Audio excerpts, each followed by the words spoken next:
Okay, guys, picking up from page 6.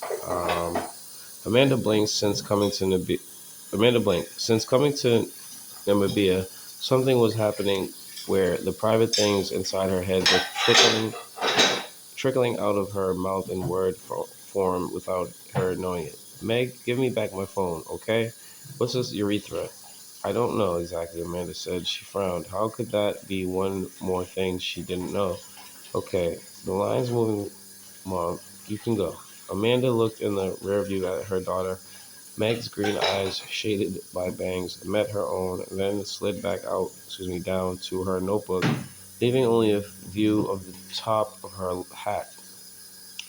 Given the intensity of the Namibian sun, all students at the Windhoek International School were required to wear wide-brimmed sun hats anytime they stepped outside, even if they were heading to the restroom in a rainstorm. Meg's navy blue hat was a comparatively sober choice, as many of the students wore brightly colored hats adorned with patches, sew-on jewels, and even cloth feather flowers. From afar, the school looked like a drunken garden party populated by gnomes. Amanda inched forward. Her WIS badge was properly registered and displayed correctly on the dash, just as the emails from Petra and displayed correctly. School's receptionist has instructed no entrance without a badge ever, ever, ever.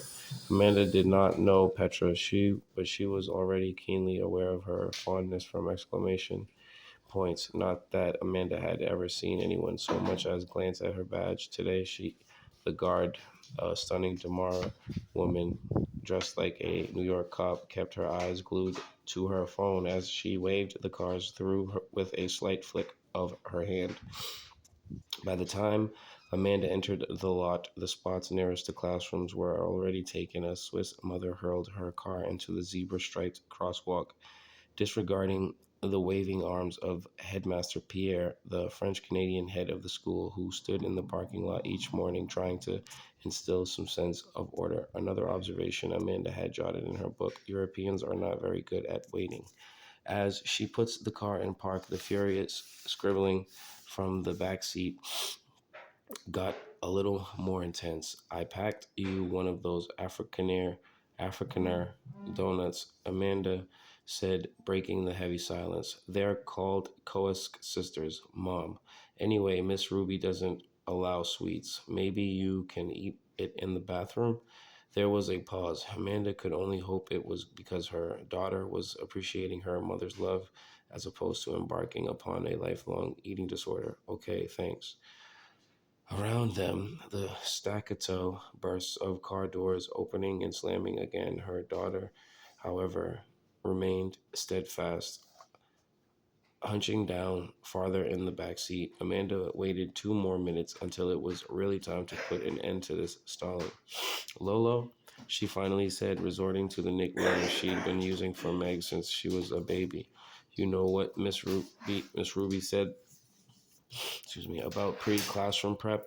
Didn't have that at my old school where we studied, normal things, and we didn't have to wear these stupid hats. Amanda sighed in agreement. Namibia wasn't my idea, sister, only a bit tired today. But the last thing Mark needed coming his way, she supposed, was more passive aggression about the move, or direct aggression for that matter. Across the parking lot, press a phone while they're wearing a white a white moto leather jacket over a white sundress was herding her twins and older daughter toward their respective classrooms. She seemed to carry her own halo of light like a dove that had accidentally swallowed a uranium pellet. How about ice cream after school? Amanda asked the hunkered little from behind her. Meg shrugged. In California, sugar had been so savagely parsed out. Oh, we got a ways to go. How many minutes are we? 4.5. That dollop of honey counted as a special treat in Namibia. Not even marshmallow covered donuts were enough to excite Meg anymore. This is a book. This first chapter is like 16 pages, y'all. So let's get it. We're on page 8. Halfway there. Let's speed read now. Or trampoline shopping. Amanda held her breath. The trampoline was the big gun, the special surprise Mark wanted to save for a birthday or an excellent report card. And here Amanda was, bringing it out in month 3, okay? From the rearview mirror, Amanda detected a tiny smile. She did an inner fist pump. See you at 1:30, then have a great day. She winced at her own false enthusiasm. When had she become the sort of woman who bribed and pandered, or pandered. Because pondered could be like thinking, if I'm not mistaken. Meg slid out of the car as if she hadn't heard her. Excuse me. Trampolines, lies, false promises. How many other betrayals to her family would Africa require? Oh, Namibia, Amanda thought idly, as she stared at her idly, probably, as she stared at her daughter's small figure as she trudged across the lot toward the school, built according to the WIS brochure to resemble a traditional African rural village, with you to the end of me. She shook her head, checking her attitude. It's only 2 years, she lectured herself again. These were the words Mark had used when he'd come home from the library that day 7 months ago, his eyes brighter than she'd seen them in years. She still distinctly remembered where she'd been, her Los Gatos kitchen, making salmon in the sous vide. Excuse me, salmon, however people say it. Meg had been doing homework upstairs. Amanda was listening to Ella Fitzgerald on her father's old record player, answering work emails in a carefully collaborated, decisive, but non-bitchy manner while the salmon burbled away. Everyone was safe. Life was beautiful. They were ripe for a good screwing over. Excuse me. It's just 2 years, and they've picked me, Mandy, me, the first time I applied. Applied for what now? Amanda's chest. What now? Applied for what now? Amanda's chest had done that thing where it constricted and expanded at the same time. Sorry, what did you apply for? A Fulbright, a goddamn Fulbright. So cool. We're at 7.5 minutes. Oh, so it's money? Well, actually, oh no, she thought it was a well, actually, which always meant the shit was about to hit the fan. Mark, I've actually been applying for lots of things, fellowships. I didn't want to bother you with it because, there are so many things I don't get, but I got James to help a little. Did I even tell you James was here for that seminar? James was a college rowing buddy of Mark's. He was the friend who'd managed to accomplish everything Mark hadn't. James had made the Olympic rowing team after college, achieved academic success. Now he had transitioned into a successful nonfiction writer who penned bestsellers about newly discovered, quote unquote, discovered historical facts. Tall, blonde, and toned. Jamie, I might say, couldn't stay with a woman for more than 5 seconds. Before he discovered Burning Man, Jamie had been James. Jamie had been James. I don't know why I'm saying Jamie. It almost looks like they want me to say that instead of Jamie. I swear, but James or whatever. Anyway, his rec must have helped my application somehow. They emailed today and then called me. A Fulbright's usually 1 year, see, but they're interested in my topic and want me to advise as well. So they'll pay for 2 years of scholarly research and for school for Meg. Wow, Amanda closed her laptop. So let's slow down. I mean, I'm sure I could find work in Paris. The visa part won't be easy, but oh, well, actually, it's not Paris. Amanda regarded her husband, his tousled brown hair shot through it with gray, his big chocolate drop eyes. The first time she had been Mark all those years ago, she'd wanted to put those eyes, no, his whole being, into her mouth, pelican style, and keep him there forever. His gangly body still besotted her, which was why, when she first heard this plan to uproot the family to God knew where, she promised herself not to lose it. I thought you were writing about I thought you were writing about how community discord indirectly caused parts of the Holocaust in France, Paris. Haven't you narrowed down the casual percentages by like arrondissement or arrondissement? Isn't that what you write about all day, France? Well, actually, Amanda leaned on the counter trying to catch his eye. Mark, I shifted last year from that Holocaust to Holocaust in general.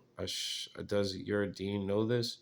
And as Jamie agreed, there was a Holocaust in Namibia that's practically unresearched. When the Germans tried to eradicate the Nama people in the early 1900s, did you know that? No, right? See, it's wide open. A wide open Holocaust. Mark paused and made eye contact and laughed, only to take a deep breath and look away again to focus on the succulents on the back porch, wide open. Yes, so I changed my focus from France to Namibia, and Jamie was right. It worked. Amazing. Amanda tried weekly. Plus, since I've already been there, I speak a bit of Oshiwambo, which is very similar to Nama, I think. They liked that too. Like I said, they've even made me a special advisor on the Nama thing, which means we get diplomatic status. Amanda opened the fridge looking for a way to get her out of this, but there was only Trader Joe's seltzer and probiotic kefir and an ancient salad growing its own mini universe of mold encased in a plastic salad container that would take 2,000 years to disintegrate. Special advisor? She asked, slamming the fridge door harder than necessary. How can you advise the government on the NAMA when I've never even heard the word NAMA out of your mouth until now? The point is, it's 2 years, Africa, Mandy. I've been there before. I know the ropes. Think of the adventure it'll be for you, though, and think of the learning opportunities for Meg. Look, Amanda said, look, I'm all for adventure, and I'm so proud of you. I am. She stopped herself. Was she really? Yes, yes, he was her husband. But what about my job? She noted with alarm that her voice had risen an octave. They just gave me this huge promotion. I can't just leave now. Mandy, Mark said her name as if it were a statement, as if proclaiming it after giving it some thought that this was what she was, a noun. Yes. He walked over and took her hands. She felt her body go stiff. They touched each other to so seldom now, other than during prescribed sessions in bed. She still loved the feel of his fingers, and after all these years, she continued to crave his body at night if he was away. But here in the kitchen, when she was supposed to be doing work and getting dinner ready, she had to admit his physical affection annoyed her. How long have I been an assistant professor at that lame school? He asked now. She squeezed his fingers apologetically and moved back to the cutting board. Santa Clara is not Jamie just because it's not Stanford. Well, she concentrated on the carrots 7 years. 9. Mandy, I'm a laughing stock. This, on the other hand, this is major. Now I can be the breadwinner for once. Do you know how emasculating it was having you rocket up from receptionist to head of a whole fucking department? You didn't even like that job at first. I was the one who was supposed to become the star professor. Emasculation isn't a thing anymore. Also, I was an assistant, not a receptionist. Just give me 2 years, Mark said. Please, I mean, I stayed home with Meg all that time, didn't I? It's my turn, Amanda. The words, Amanda recognized them, and for years she had known they were coming. But here they were now floating in the air, suspended. Your, let's see. Amanda could almost see them there, bumping lightly off her skull. Your turn. Yes, Mark was staring at her now with expectations. Amanda looked around how she loved that kitchen. She loved the marbles she'd had reclaimed from a condemned house in Saratoga. She loved the Viking range she saved up for the gallery of Meg's stick people and rainbows she had framed and arranged on the wall. Okay, she said after a while. He grabbed her and hugged her tight, letting her go only when she gave a little squeal indicating she couldn't breathe. And actually, Mark said after planting one huge kiss on her cheek, everything will be just the same when you come back. Amanda shook her head now, steeped in the memory of the rest of that conversation. How she had said okay, because even after all those years, she still felt he might find someone better, and he was right. It was his turn. how her boss had told her she'd aged out of Silicon Valley, which is in Cali, I think, if I'm not mistaken, within a year, much less two. How they ended up selling was going to be a nightmare, and well, with the market. Oh my God.